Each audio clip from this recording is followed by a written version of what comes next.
여러분, 예수님의 부활은요, 다른 사람의 부활이 아닙니다. 예수님의 부활은 옆에 사람의 부활이 아니라 나의 부활이에요. 할렐루야. 나의 부활로 받을 때 의미가 있는 것이지, 예수님의 부활이 그냥 다른 사람의 부활로 끝내버린다면 아무런 의미가 없거든요. 자, 어릴 때 초등학교 때인 것 같습니다. 5학년 때 6학년 때 잘 기억이 안 납니다만은 장래 희망에 대해서 수업을 한 적이 있어요.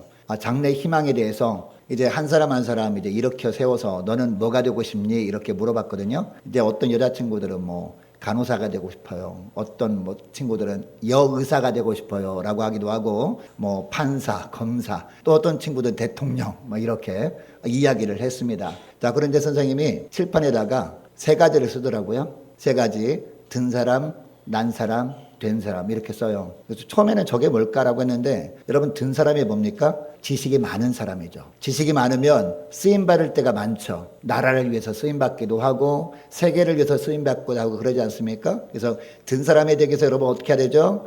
공부를 열심히 해야 되겠죠. 그렇게 합니다. 자, 그리고 난 사람은 어떤 사람이에요? 난 사람은요, 굉장히 실력을 발휘해서 유명한 사람이 되는 거죠. 여러분, 오늘날 난 사람들 어떤 사람들이 있죠? 뭐 연예인들, 그죠? BTS 뭐 난 사람들이죠. 그리고 또 어떤 사람이에요? 영화 배우라든가, 그리고 앵커라든가, 또 스포츠 선수라든가 난 사람들이 있죠. 뭐 박지성 이런 사람을 난 사람이잖아요. 그죠? 뭐 손흥민 이런 사람 굉장히 난 사람이잖아요. 근데 난 사람이 되기 위해서 어떻게 해야 돼요?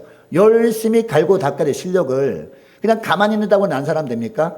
열심히 자기에게 있는 달란트를 갈고 닦을 때 난 사람이 되는 거죠. 유명한 사람이 되는 거죠. 그 다음에 된 사람은 어떤 사람이에요? 됨됨이가 된 사람이죠. 인격이 된 사람을 말하는 것 아니겠습니까? 그죠? 자, 여러분, 된 사람이 되려면 어떻게 해야 돼요? 책을 많이 읽어야 돼요. 책 읽으면서 생각의 깊이가 깊어져야 됩니다. 그래서 어릴 때부터 여러분 책을 많이 읽어야 되겠죠? 라고 하면서 이렇게 독서를 권했던 그런 기억이 있습니다. 여러분, 어떤 사람이 되기를 원하십니까?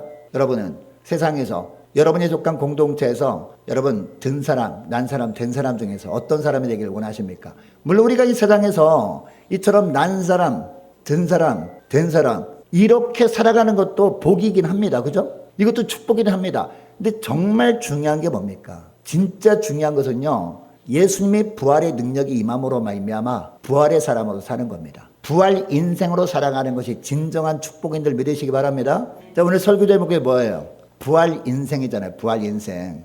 여러분 다 부활 인생이 되시기를 축복합니다. 부활주의를 맞아서 우리가 예배에 나왔는데 말씀을 통해서 부활의 주님을 만남으로 말미암아 다 부활 인생들이 되시기를 축복합니다. 여러분, 그런데 부활 인생으로 살기 위해서 필요한 것이 있어요. 그게 뭐냐? 바로 예수님의 부활을 의심하지 않는 것이 필요하다는 거죠. 예수님의 부활을 사실로 우리가 받아들일 수 있어야 부활하신 예수님을 만나서 우리가 부활 인생을 살 수 있기 때문입니다. 그래서 오늘 본문을 통해서 사람들이 왜 부활을 의심하는지 이걸 좀 살펴보길 원합니다. 그리고 어떻게 하면 예수님의 부활을 우리가 사실로 받아들일 수 있는지, 그리고 예수님의 부활이 우리에게 어떤 의미인지, 그리고 마지막으로 부활의 능력이 우리 삶 가운데 임하면 우리 삶 가운데 어떤 변화가 있게 되는지 살펴보면서 함께 은혜를 나누기를 원합니다. 여러분, 우리가 읽은 고린도전서는요, 바울이 고린도 교회를 향해서 쓴 첫 번째 편지라는 의미거든요. 오늘 우리가 읽은 본문의 내용을 보면 당시 고린도 교회 안에도 예수님의 부활에 대해서 의심하는 자리 있었던 것 같아요. 교회를 다니긴 합니다. 믿음이 있다고 하기는 하는데 예수님의 부활만큼은 도저히 믿지 못하겠어 라는 사람들이 있었던 것 같아요. 왜냐하면 그 당시에 헬라 철학이 굉장히 발달했던 곳이었기 때문에. 바로 이 고린도 지역이 어디입니까? 바로 유럽 지역 아닙니까? 유럽의 오늘날 그리스 지역이잖아. 헬라 철학의 본산지 아닙니까? 그러다 보니까 다른 것들은 다 몰라도 예수님의 부활만큼은 받아들일 수 없는 사람들이 이 고린도 교회에 있었던 것이죠. 그래서 예수님이 부활하신 것이 왜 사실인지 사도 바울은 오늘 본문을 통해서 입증하고 있는 겁니다. 자, 자신이 그 부활하신 주님을 만나보았기 때문이었죠. 여러분, 오늘날도 보면 초신자들 중에서 신앙생활을 하면서 가장 많이 의심하고 성경 중에서 다른 것들은 다 믿을 수 있는데 이것만큼은 믿지 못하겠어 라는 것 중에서 예수님의 부활이 있거든요. 이 부활에 관한 문제라는 거죠. 이 부활 문제 때문에 믿음이 자라지 못하는 거죠. 이게 뛰어넘어져야만이 믿음이 더 깊어지거든요. 그런데 이 예수님의 부활을 받아들이는 이 믿음을 뛰어넘지 못함으로 말미암아 그냥 신앙생활이 정체되는 거예요. 믿음이 깊어지지 않는 겁니다. 자, 사람들은요, 보통 두 가지 의심을 합니다. 하나는 어떤 의심을 하느냐? 사람이 죽었다가 살아난다? 불가능한 건 아닌가? 과학적으로 입증된 적도 없는데 라고 하면서 사람이 죽었다가 살아나는 것을 불가능하다, 비과학적이다라고 하면서 믿지 못하는 부분이 있다는 것이죠. 그리고 또 하나는요, 지금 당장 내 삶과 무슨 관계가 있는가? 예수님이 부활하여 죽으셨다가 살아나셨다고 해도 지금 당장 힘들어하고 있는, 생활고로 시달리고 있는 나에게는 무슨 상관이 있는가? 라는 생각을 한다는 것이죠. 바울 당시에 고린도 교회 안에 이런 사람이 있었어요. 그래서 바울이 12절에 보니까 뭐라고 하는지, 12절 말씀 보시기 바랍니다. 12절 말씀 보니까 그리스도께서 죽은 자 가운데서 다시 살아나셨다 전파되었거늘. 고린도 지역에 쫙 전파되었다는 거죠. 이 바울이 전도하면서 이 예수님이 부활하셨다는 것을 전하지 않았겠습니까? 그래서 전파되었다는 겁니다. 너희 중에서 어떤 사람들은 어찌하여 죽은 자 가운데서 부활이 없다느냐라고 합니다. 그리고 14절도 보시기 바랍니다. 14절도 보니까 그리스도께서 만일 다시 살아나지 못하셨으면 우리가 전파하는 것도 헛것이요, 또 너희 무엇도 믿음도 헛것이라. 여러분, 예수님이 부활하신 것이 사실이 아니라면 우리가 예수 믿는 것이 헛것이다 라는 거죠. 여러분, 예수님의 부활을 인정하지 않은 사람들이 주장하는 거 들어보면요, 보통 두 가지 주장들을 합니다. 하나는 예수님의 부활이 진짜일 리가 없어, 사람들이 착각한 것에 불과한 것이지 라고 생각한다는 거죠. 그리고 또 하나는요, 부활은 거짓말에 불과하다 라는 두 가지 이야기를 합니다. 그러나 고린도전서 15장 4절 6절 말씀, 우리가 읽지 않았습니다마는 4절에서 6절까지 말씀 보시기 바랍니다. 뭐라고 하는지, 장사 지낸 바 되셨다가 성경대로 사흘 만에 다시 살아나사. 그 다음에 누구한테 보이셨다고요? 게바에게. 게바는 누구예요? 베드로입니다. 게바에게 보이시고, 그 다음에 누구한테 보이셨다고요? 12 제자에게와, 그 다음에는 500여 형제에게 일시에 보이셨다라는 거죠. 12 제자뿐만 아니라 500여 형제에게 부활하신 주님께서 일시에 보이셨다라는 겁니다. 자, 그리고 그 중에는 지금까지 대다수는 살아있고 라고 합니다. 지금 고린도전서를 쓸 당시에 그때까지도 이 편지를 받을, 고린도교회 성도들이 편지를 받을 그때도 대다수가 살아있다는 겁니다. 자, 그러니까 부활의 증인들이 있다 없다? 있다라는 것이죠. 이 이야기를 하는 겁니다. 그리고 어떤 사람들은 잠들었으며, 7절 보면 그 후에 야고보에게도 보이셨으며 그 후에 모든 사도에게와, 8절에 보니까 중요한 말씀합니다. 맨 나중에 누구한테도 보이셨다고요? 만삭되지 못하여 난 자 같은 누구에게? 바울에게도 보이셨다라는 겁니다. 여러분, 바울이 부활의 주님을 만난 거 다 아시죠? 어디서 만났습니까? 다메섹 도상에서 만났습니다. 다메섹으로 왜 가려고 했죠? 예수님을 믿는 사람들을 잡아 죽이려고 했다는 거죠. 예수님이 부활하셨다라고 막 전하면서 다니는 사람들, 이상한 사람들이라고 하면서 취급해가지고 붙잡으려 가는 중에 부활의 주님께서 나타나신 것이죠. 그 부활의 주님을 만났다, 이런 고백을 하고 있다는 겁니다. 여러분, 만일 예수님의 부활이 착각이었다면 이 많은 사람들이 동시에 착각할 수 있나요? 500여 형제도 부활의 증인이었습니다. 예수님이 12 제자도 부활의 증인이었단 말이에요. 이 수많은 사람들이 동시에 착각할 수 있느냐라는 겁니다. 불가능하잖아요. 그리고 성경에서는 예수님이 부활하신 이후에 11번이나 나타나신 것으로 나타나거든요. 예수님이 나타나서 그 11번 모두 500명 이상 되는 사람들이 예수님이 아닌데도 불구하고 예수님이라고 착각할 수 있어요? 그 어쩌다 한 번쯤은 착각할 수 있다고 봐요. 근데 11번 나타나셨는데 그때마다 계속해서 착각할 수 있냐고요. 그것도 불가능하잖아요. 가능하다고 하는 사람이 있으면 그 사람이 억지를 부리는 것이다. 우리는 알아야 됩니다. 그리고 예수님의 부활을 거짓말이다라고 주장하는 사람도 있어요. 이들은 어떤 주장을 하느냐? 예수님이 십자가 죽으셨다가 살아나신 것이 아니라 잠시 죽은 척 했다가 살아난 것이다, 이런 주장을 합니다. 그래서 오래오래 살다가, 결혼까지 해서 살다가 이제 그 후손도 있다라는 이야기 합니다. 어디 나올까요? 소설에 나옵니다, 여러분. 소설 중에서요, 댄 브라운이라는 사람의 소설이 있거든요. 다빈치 코드라고. 그 소설책에 보면 그렇게 그럴듯하게 이렇게 씁니다. 여러분, 소설가가 소설을 쓰는데 그럴듯하게 안 쓰면 사람들이 그 책을 살까요? 안 사죠. 정말 그럴듯하게 쓰니까 사람들이 재밌네, 읽다 보니까 맞아, 예수님의 부활은 거짓말이야, 이렇게 주장하고 있다는 것이죠. 여러분, 예수님이 십자가에 달리셨을 때를 생각해 볼까요? 당시 수많은 사람들이 십자가 처형을 당했습니다. 예수님은 다른 사형수들보다도 더 혹독한 고난을 받았다는 것이죠. 다른 사형수들은 그냥 십자가에 처형만 당했거든요. 근데 예수님이 그 전까지 어떤 일을 당했습니까? 채찍질을 당했죠. 머리에 가시관을 쓰임 당했죠. 그리고 다른 죄수에게는요, 마지막에 다시 확인 사살을 하려고, 죽었다는 것을 확인하려고 옆구리에 창으로 푹 찌릅니까? 다른 죄수들은 전혀 그러지 않아요. 예수님에게만 그랬다는 거죠. 여러분, 옆구리에 창을 찔렀다는 것은요, 어디를 향해서 찌른 거예요? 심장을 향해서 찌른 거거든요. 심장을 향해서 쫙 찔렀으니까 물과 피가 쏟아진 거예요. 여러분, 심장을 찌르면 사람이 살아요? 죽을 수밖에 없죠. 예수님이 마지막 돌아가신 것을 마지막 확인하고 진짜 확실하게 죽이려고 심장을 찌른 거란 말이에요. 심장을 찔렀을 때 완전히 물과 피가 다 쏟아진 거란 말이에요. 이 정도였는데 3일 동안 무덤에 묻혔다가 무덤에 계시다가 죽은 척했다가 살아나는 거 여러분 가능합니까? 완전히 불가능한 것이죠. 그리고 예수님이 부활이 거짓말을 주장하는 사람이 또 있어요. 이 사람들은 어떤 주장을 하느냐? 예수님이 십자가에 죽고 무덤에 묻히긴 했다는 겁니다. 그런데 예수님의 제자들이 3년 동안 예수님을 따라다녔는데 자기들을 두고 십자가에 그냥 죽음으로 끝내버리니까 너무나 억울하고 허탈해가지고 예수님의 시신을 훔쳐다가 잠깐 감춰뒀다가 예수님을 살려냈다. 이런 주장을 한다는 것이죠. 그런데 이렇게 거짓말을 한다 할지라도 500명 이상이나 입을 맞춰 똑같이 거짓말을 한다? 이건 불가능한 일이잖아요. 여러분, 거짓말도요, 두세 사람이 거짓말을 해도 한 사람은 반드시 발설하게 돼 있거든요. 사실 거짓말이야, 자기 아는 사람한테. 근데 이거 절대 비밀이야, 이렇게 말하잖아요. 그죠? 근데 500명 이상이 동시에 입을 맞춰서 거짓말을 끝까지 간다? 불가능한 일이라는 것이죠. 금방 탄로나게 마련입니다. 여러분, 초대교회 사도들이 얼마나 큰 어려움을 겪었습니까? 그것도 믿음 때문에. 심지어 여러분, 이 고린도전서를 쓰는 사도 바울이 고린도후서 6장 11장에 보면 얼마나 많은 고초를 겪습니까? 여러분, 사도 바울이 어떤 자였습니까? 부족함이 없는 사람이었거든요. 부잣집 자제였단 말입니다. 그리고 그 당시에 최고 학부를 나온, 그리고 그것도 굉장히 좋은 성적으로 나와가지고 바리새인 중에 바리새인으로 존경받던 청년이었단 말이에요. 그런데 부활의 주님을 만났습니다. 부활의 주님을 만나고 나니까 그동안 자기가 가지고 있던 것이 다 배설물처럼 여긴 거예요. 여러분, 배설물이 뭡니까?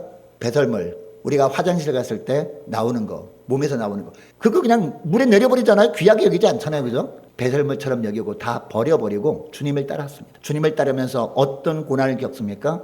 수많은 고난을 겪잖아요. 여러분, 고린도후서 6장을 보세요. 11장을 보세요. 엄청난 고난을 겪잖아요. 이런 고난을 겪음에도 불구하고 바울이 어떤 고백을 합니까? 늘 감사하다. 늘 감사하다. 이런 고백을 하거든요. 여러분, 이처럼 바울이 이런 삶을 사는 것을 보면 예수님이 부활을 직접 목격하지 않았다면 여러분, 그럴 수 있습니까? 그럴 수 없다라는 거죠. 바울뿐만이 아니죠. 예수님이 12제자 중에서 대부분이 순교를 당했습니다. 심지어 어떤 제자는요, 껍질까지 벗김을 당했대요. 온몸의 껍질을 다 벗김을 당해서 나중에는 처절하게 죽임 당했다고 하죠. 여러분, 예수님이 부활을 직접 목격하지 않았다면 이럴 수가 없다라는 거죠. 여러분, 결정적으로 여러분, 예수님의 부활의 사실임을 입증하는 역사적 자료가 빌라도의 보고서 아닙니까, 여러분? 여러분, 빌라도 누굽니까? 본디오 빌라도.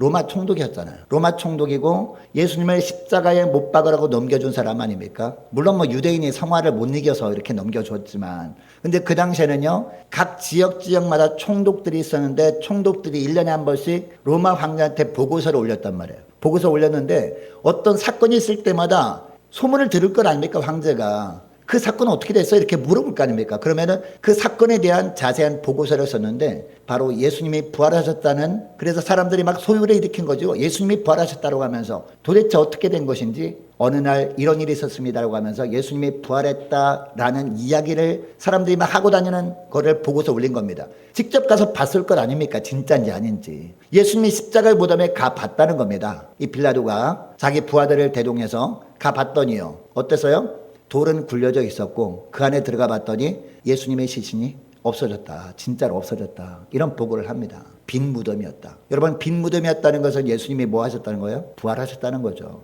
빌라도는 하나님을 믿지 않은 이방인이었거든요. 그럼에도 불구하고 분명히 역사적 사료에 의해서 우리는 예수님이 부활이 사실이라는 것을 우리는 알 수 있습니다. 여러분, 우리가 살펴본 바와 같이 부활은요, 착각이 아닙니다. 거짓말이 아닙니다. 부활은 기독교의 뿌리입니다. 부활은 사실이기 때문에 기독교의 출발점이 바로 부활인 줄 믿으시기 바랍니다.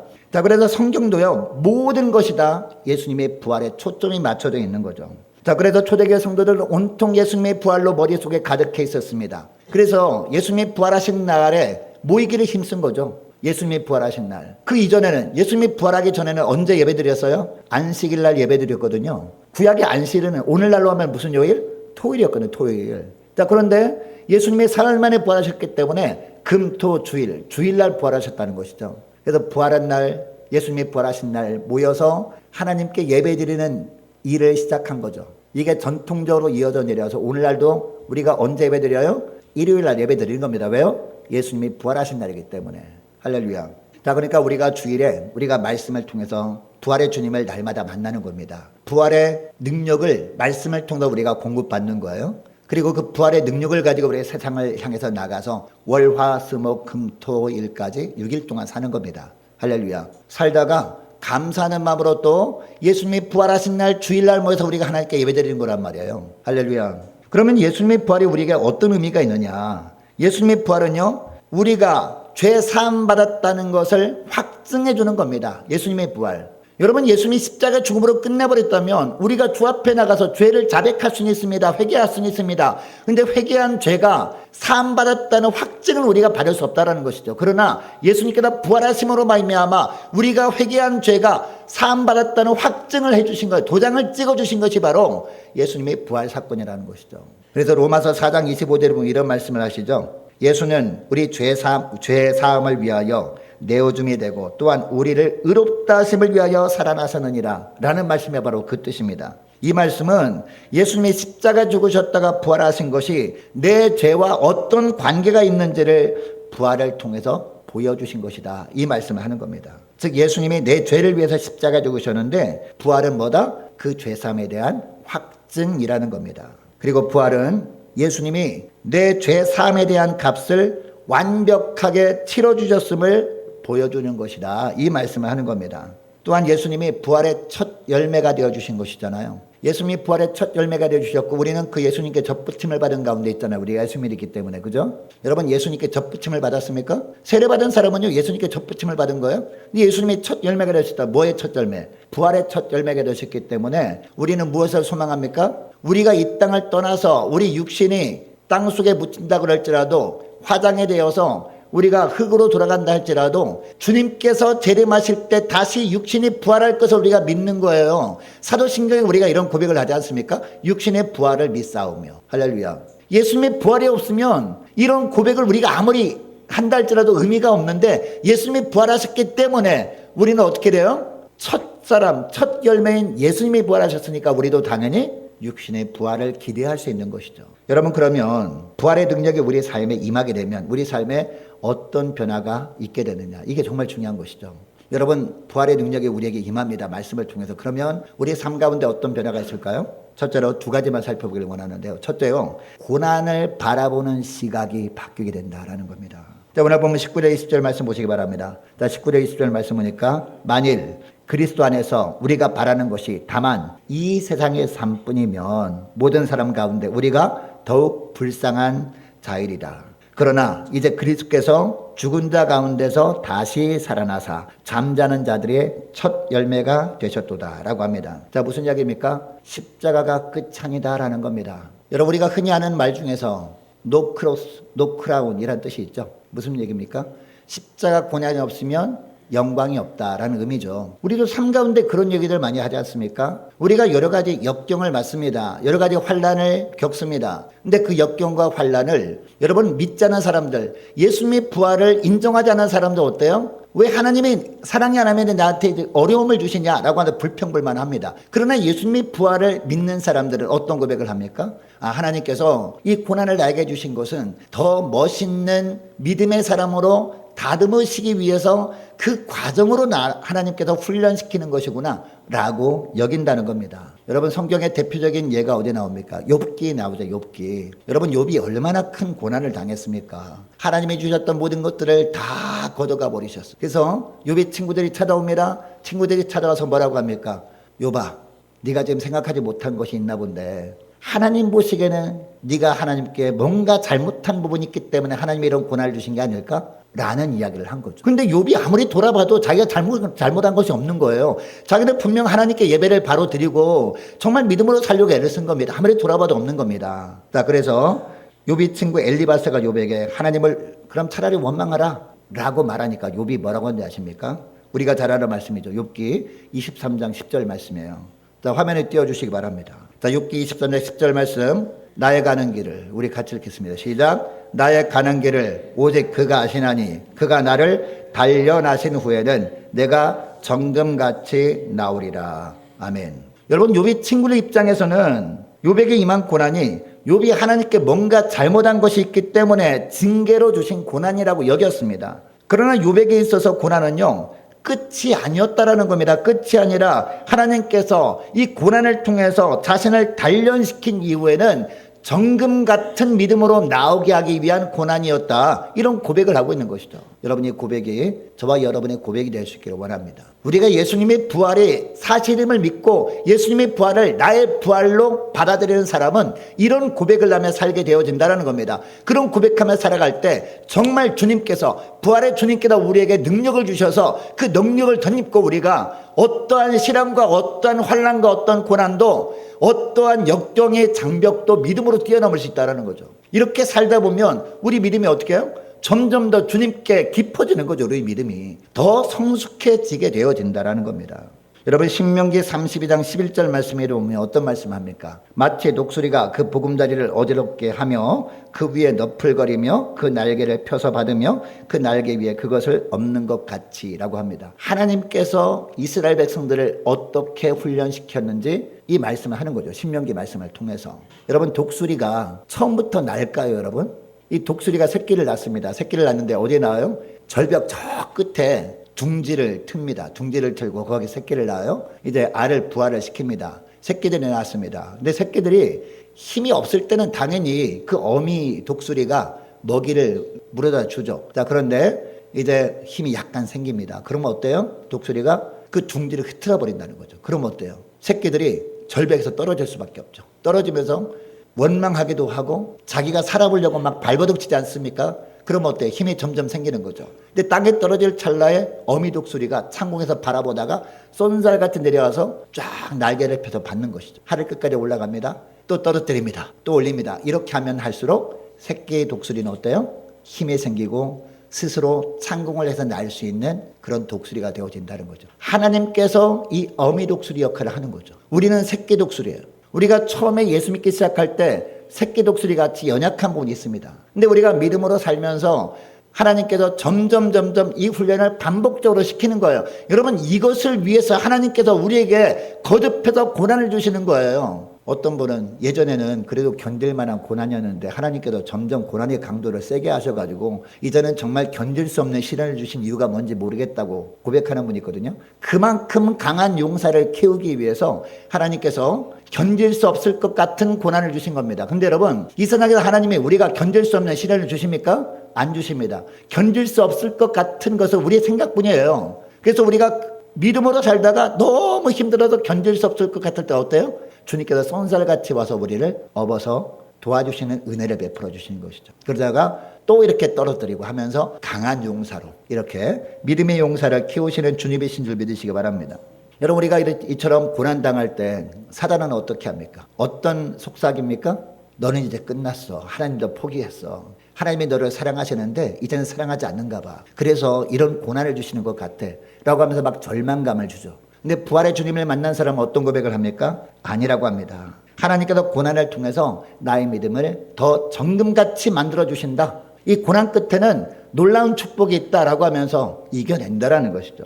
여러분, 주님의 부활을 저와 여러분의 부활로 받아들일 수 있기를 축복합니다. 그 부활의 능력을 덧입고 어떤 고난도 믿음으로 뛰어넘음으로 말미암아 더욱더 힘있는 믿음의 용사로 거듭날 수 있는 저와 여러분 되시기를 축복합니다. 그래, 한 가지만 더 살펴보기 원하는데요. 우리가 부활의 주님을 만나서 부활의 능력을 덧입게 되면 날마다 새 생명의 삶을 비로소 살게 된다라는 겁니다. 22절 말씀 보시기 바랍니다. 22절 말씀 보니까 아담 안에서 모든 사람의 죽은 것 같이 그리스도 안에서 모든 사람이, 그 다음에 뭐가 나와요? 삶을 얻으리라 라고 하는데, 여기에 삶은 어떤 삶을 말할까요? 새 삶을 얻으리라 라는 겁니다. 아담 안에서 모든 사람이 죽었다. 무슨 이야기입니까? 아담 안에서 모든 사람이 죽었다는 것은요, 아담이 바로 원죄의 근원이라는 겁니다. 이 땅의 모든 사람들 다 아담의 후손들 아니겠습니까? 그래서 태어나는 순간부터 아담이 범한 원죄 있잖아요. 원죄가 어떻게 돼요? 나도 모르게 전가되는 거, 유전되는 거예요. 죄도 영적으로 유전됨으로 말미암아 어릴 때부터 죄 가운데 있게 되었다라는 겁니다. 이 원죄 때문에 하나님과의 관계가 깨어진 가운데 있기 때문에 아무리 내 혼자 힘으로 새 삶을 살아보려고 해도 안 됐다라는 겁니다. 그리고 아무리 내가 선한 삶을 살려고 달려간다 할지라도 결국 하나님 보시기에는 죄 영향력 아래 사는 것으로 비칠 수밖에 없었다라는 겁니다. 자, 그러나 부활하신 예수 그리스도 안에 있으면 어때요? 완전히 달라지게 된다라는 것이죠. 그리스도 안에 있는 순간부터 완전히 새로운 새 생명의 삶을 살게 되어진다는 거예요. 그동안은 내 힘으로 살았습니다. 그러나 이제는 어떤 힘으로 살게 돼요? 부활의 주님의 능력으로 살게 되어지는 것이죠. 완전 새로운 삶을 살게 된다라는 겁니다. 원죄까지 십자가에서 해결해 주신 주님의 영향력 아래 살게 되기 때문에요. 여러분, 그러니까 부활의 주님을 만나기 전까지만 해도요, 죄의 지배 아래 살게 됐었거든요.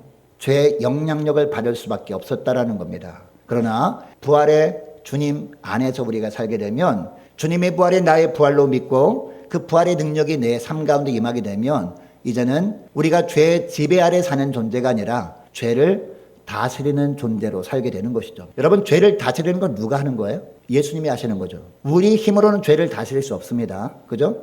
부활하신 주님께서 죄를 다스려 주신 그 죄도 이 세상도 다스리는 것뿐만 아니라, 근데 우리가 부활하신 주님 안에 거하면 주님의 부활이 나의 부활로 인정하고 그 부활의 능력이 내 삶 가운데 임하게 되면 이제는 죄의 지배 아래 사는 것이 아니라, 죄의 다스림 안에 사는 것이 아니라 죄를 다스리는 위치에서 살게 되는 것이죠. 우리가 죄를 무엇으로 다스리게 됩니까? 예수님의 보혈로 다스리게 되는 거죠. 그래서 우리가 날마다 보혈 찬송을 하고 주님의 보혈에 대한 말씀을 선포하고 하면 우리 안에는 죄와의 싸움에서 우리가 승리하게 되는 것이죠. 죄를 다스리는 위치에서 주님과 함께 죄를 제어하며 살아갈 수 있는 거란 말입니다. 여러분, 이것을 성경에서는 거룩이라고 합니다. 그래서 주님께서 우리에게 뭐라고 합니까? 내가 거룩하니 너희도 거룩하라 라고 말씀하신 줄 믿으시기 바랍니다. 여러분, 이런 부활의 생명이 있는 사람은요, 과거에 얽매이지 않습니다.